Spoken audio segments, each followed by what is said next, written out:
Right, brilliant. Thank you, Paul, for that. Now, it's MACH, right? There's lots of people around. In fact, look. There's so many people on the stand. Dominic kind of finishes doing a live, and now he's starting to talk to people about machines. However, whilst you were watching everybody else, we found this lovely gentleman who's a little bit nervous, Brett.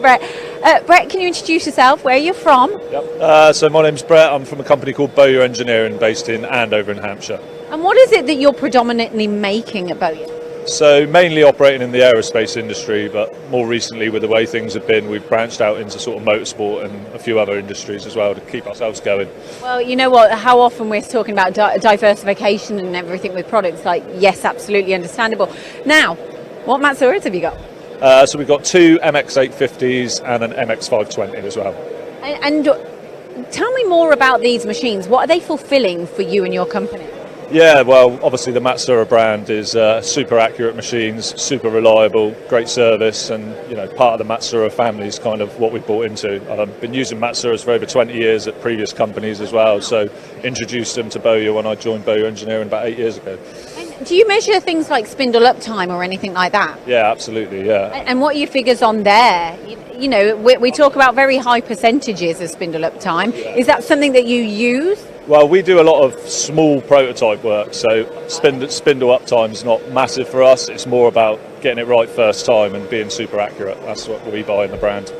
Well, that's another thing, is that accuracy as well. So what would you say that you like about your Matsuras? Have they changed your business in a way? Would you, do you feel like they're best in market, and why? Yeah, absolutely. I think they're the best in the market. As I say, been using them for years. Machines 8 years old, and it's as accurate as the day we bought it, so that's the reason we've stayed with the Matsuura brand. And would you be looking for more Matsuras in the future, or what direction would you be looking to take the business? Yeah, so automation would be the next one, going for some pallet loading Matsuras, which is something we've been looking at recently. Now that interests me, just really quickly. We are going to speak to the guys in just a few moments' time. You're prototyping, but you're thinking about automation, so why is this happening? Well, now we're sort of dipping our toes in the motorsport world, and we're starting to get a little bit more medium batch work.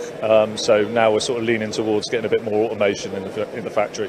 And why is automation so important for you? Like, what are you finding in industry where you go, actually, automation is pretty essential? Lights out.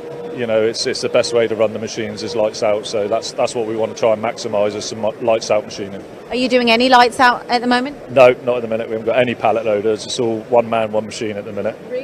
Really? So now it's like taking that leap, right? Direction. Well, that's what I mean, diversifying and changing direction. One final thing, just for anyone who's maybe watching and they're maybe in a similar position to you, mind you, might not want to encourage them to get this machine. No. What would you say to people that, if maybe they're not looking at Matsuras, why would you encourage them to do so?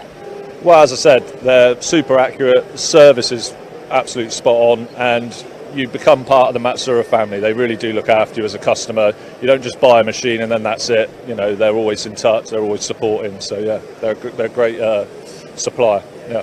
I mean, you can't get much better than that. I mean, Ian Mitchell's just walked over and brought this over to me. It's the poshest hand sanitizer I've ever seen in my entire life.